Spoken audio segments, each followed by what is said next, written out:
बिस्मिल्लाहिर्रहमानिर्रहीम। अस्सलाम वालेकुम डियर स्टूडेंट्स, मैं हूं मोहम्मद नुमान और आप देख रहे हैं मेरा यूट्यूब चैनल नॉलेज डिस्ट्रीब्यूटर। तो सबसे पहले, आजकल हर एक आदमी का टाइम बहुत कीमती है, तो ये वीडियो देखने से आपका क्या फ़ायदा होने वाला है।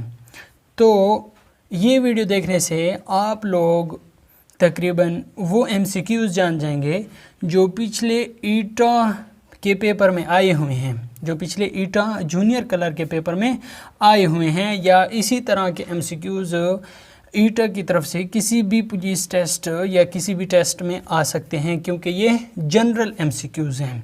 कुछ हमारे पास जो आज के MCQs होंगे वो मैथ के साथ रिलेटेड होंगे। तो इस वीडियो से आपको बहुत फ़ायदा होने वाला है और आपका टाइम ज़ाया नहीं है। हमने पिछले वीडियो में तकरीबन 22 MCQs कर लिए थे और उसी सीक्वेंस को हम आगे लेके चलेंगे। स्टार्ट करते हैं MCQs नंबर 23 से। हमारे पास MCQs नंबर 23 क्या है?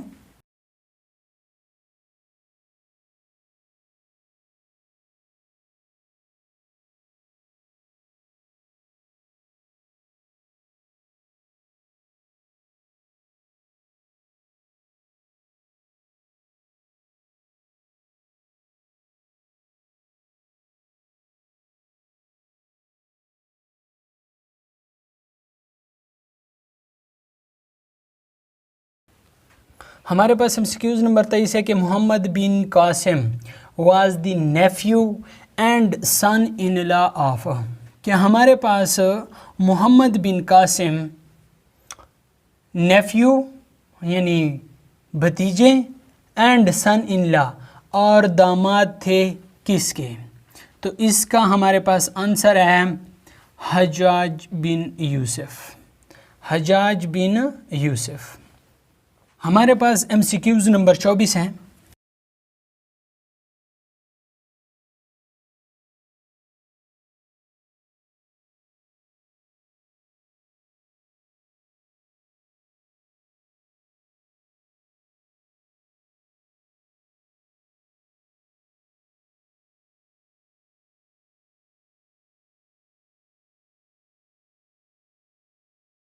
मुसलमान सिंध को मोहम्मद बिन कासिम की लीडरशिप में आए। हमारे पास MCQs नंबर 25 है।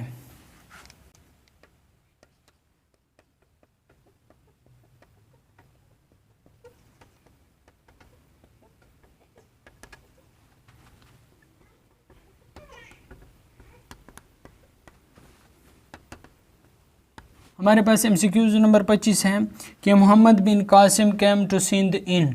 मोहम्मद बिन कासिम सिंध को कब आए, या मोहम्मद बिन कासिम सिंध में कब आए? तो इसका आंसर है 712 AD। तो इसका क्या आंसर है? 712 AD, यानी 712 AD को मोहम्मद बिन कासिम सिंध में आए। हमारे पास MCQs नंबर 26 है।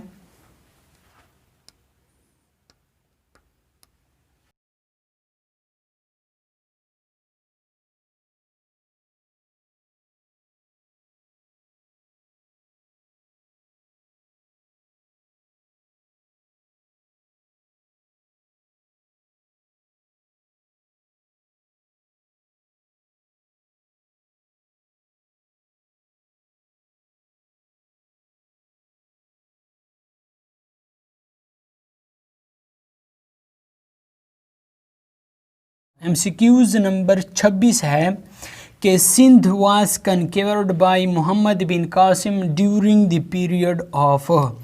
यानी कि सिंध को मोहम्मद बिन कासिम ने फतह किया ड्यूरिंग द पीरियड, यानी किस दौरानिए में? हमारे पास इसका आंसर है कि उस वक्त जो खिलाफत थी वो उमय्या की थी। किसकी खिलाफत थी? उमय्या की खिलाफत थी। MCQs नंबर हमारे पास है 27।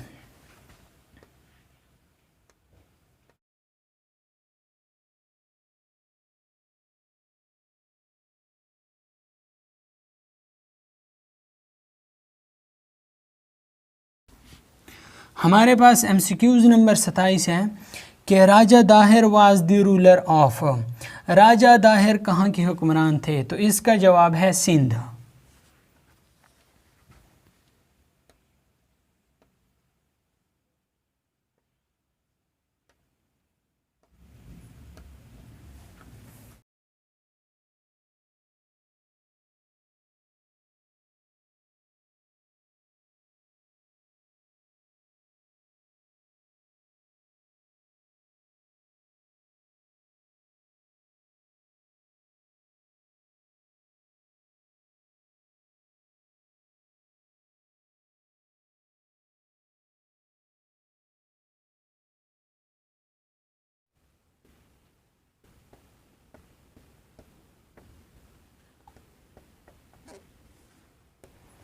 MCQs नंबर 28 है कि मोहम्मद बिन कासिम को बनाया गया आर्मी का कमांडर इन चीफ कौन से एज में?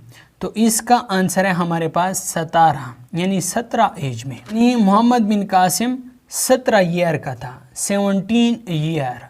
मोहम्मद बिन कासिम को 17 साल की उम्र में commander in chief of army बनाया गया। तो हमारे पास MCQs नंबर 29 है।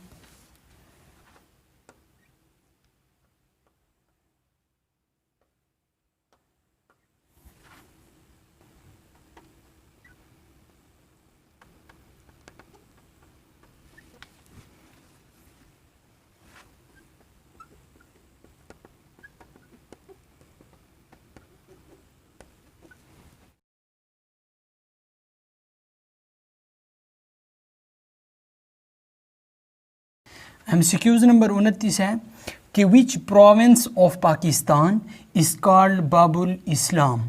पाकिस्तान के कौन से सूबे को बाबुल इस्लाम कहा जाता है? तो इसका सही आंसर है हमारे पास सिंध। तो इसका सही आंसर हमारे पास क्या है? सिंध। तो इसके बाद हम मैथमेटिक्स के कुछ इंटरेस्टिंग से MCQs कर लेते हैं, और वो भी आप जान लें कि मैथमेटिक्स भी जूनियर क्लर्क में आता है।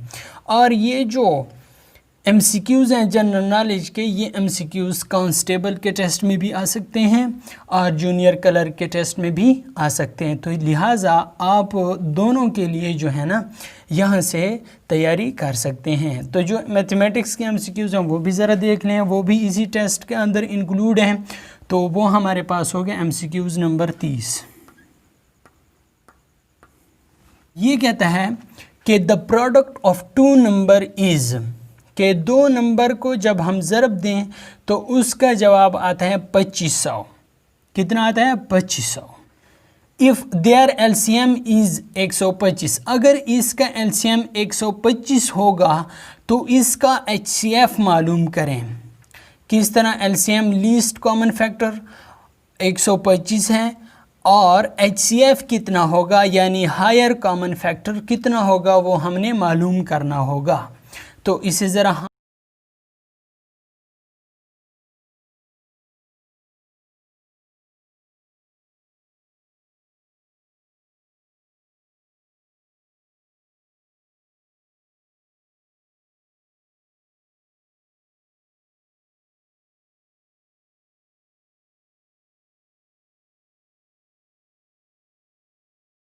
हमारे पास the product of two numbers, दो नंबर्स का प्रोडक्ट कितना होगा? 2500 होगा।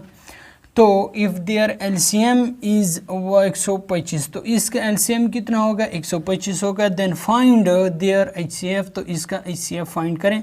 तो इसके लिए क्या होगा? फार्मूला होगा प्रोडक्ट, हमारे पास कितना है? दो नंबर का है, product of two numbers is equal to LCM ज़रबे HCF। तो हमारे पास दो नंबर का प्रोडक्ट कितना है? हमारे पास दो नंबर का प्रोडक्ट है 2500। LCM हमारे पास है 125 और HCF हमने क्या करना है? फाइंड करना है। तो यहाँ पे देखें ज़रा कौन सी चीज़ फाइंड करनी है, तो उसे इक्वेशन के एक साइड पर छोड़ देता है, और जो चीज़ हम लोगों ने क्या करना है, जो चीज़ मालूम है उसे इक्वेशन के दूसरी तरफ लेके चलते हैं। तो हमारे पास क्या आ जाएगा? 2500 तकसीम 125 इज़ इक्वल टू HCF। क्या हो जाएगा? 125 एकम 125, 125 दोने 250 और ये ज़ीरो बचा, ये यहाँ पे आ जाएगा। तो हमारे पास जो HCF होगा वो हमारे पास आ जाएगा HCF होगा हमारे पास 20। ये इसका क्या आ जाएगा? आंसर आ जाएगा। ठीक हो गया। तो जितनी भी यानी LCM और HCF और अगर प्रोडक्ट की बात हो जाए तो आपने ये फार्मूला इस्तेमाल करना है। अगर आपके पास प्रोडक्ट ऑफ टू नंबर हो, अगर आपके पास प्रोडक्ट ऑफ जितने भी नंबर्स हों वो प्रोडक्ट में लिखने हैं। LCM और HCF जो चीज़ मालूम करनी हो वो इस साइड पे छोड़ देना है, और जो चीज़ मालूम हो वो इसके नीचे लेके आएंगे। तो हमारे पास फिर क्या हो जाएगा? उसका सॉल्यूशन निकल आएगा। इंशाल्लाह उम्मीद करता हूँ आप लोगों को ये वीडियो अच्छी लगी होगी और इंशाल्लाह हम इसी सीरीज़, ये जो MCQs की जो सीरीज़, जो सिलसिला हमने शुरू किया हुआ है, इंशाल्लाह इसे हम और भी आगे लेके जाएंगे ताकि जो भी जूनियर कलर के लिए, जो भी कांस्टेबल के लिए, जो भी ईटा के किसी भी टेस्ट के लिए तैयारी कर रहा है तो इसके लिए ये MCQs बहुत ही इम्पॉर्टेंट हैं और वो ये MCQs अगर सीख जाता है तो उसके लिए बहुत फ़ायदेमंद रहेंगे। तो इंशाल्लाह मिलते हैं नेक्स्ट वीडियो में। अगर अभी तक लाइक नहीं किया तो लाइक भी कर लें। अगर आप लोगों ने अभी तक सब्सक्राइब नहीं किया तो जल्दी से सब्सक्राइब का बटन पे क्लिक करें और बेल आइकन पे ज़रूर क्लिक करें। जब बेल आइकन पे आप क्लिक करते हैं तो ऊपर जो ऑप्शन आता है ऑल वाला, उस पे ज़रूर क्लिक करें ताकि नई आने वाली वीडियोस की नोटिफिकेशन आप लोगों तक बआसानी पहुंच सके और इससे आप लोगों का ये फ़ायदा होगा कि जो नई वीडियो मैं अपलोड करूंगा उसका जो नोटिफिकेशन होगा वो आप लोगों तक पहुंच सकेगा। तो इस तरह इंशाल्लाह मिलते हैं नेक्स्ट वीडियो में। तब तक के लिए मुझे दीजिए इजाज़त। पाकिस्तान जिंदाबाद।